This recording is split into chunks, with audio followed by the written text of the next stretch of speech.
د ملي لوبډلې مشر روزونکی لانس کلوزنر په لومړي ځل کابل ته راغلی دا چې څه ویلي دي او څنګه هرکلی وشو په دغه ویډیو کې راسره هر څه وګورئ. ګرانو مینوالو السلام علیکم.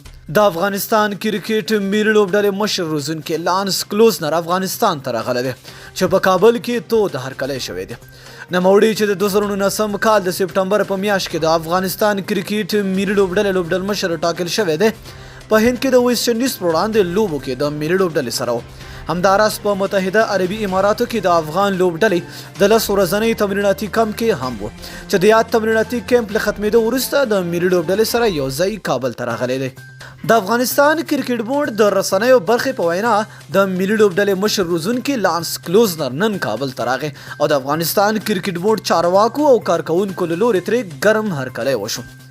دوی زیاتوي چې کلوزنر په متحده عربي اماراتو کې له افغان لوبډلې سره په روزنیز کم بوختو چې د یاد کم له پای ته رسېدو سره نن افغانستان ته هم راغی. د یادولو ده چې دا لومړی ځل دی چې نوموړی افغانستان ته راغلی دی خو په دې اړه د کرکټ بورډ له لوري څه نه دي ویل شوي چې هغه به په افغانستان کې څومره وخت تیروي.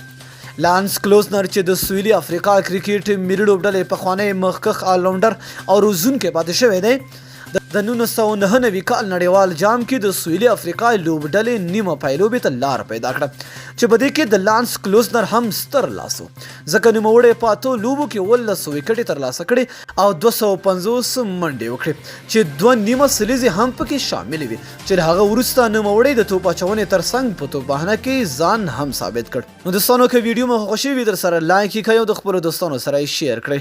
تر بیا بل ویډیو د الله په امان په دعاګانو کې مې یاد ساتئ.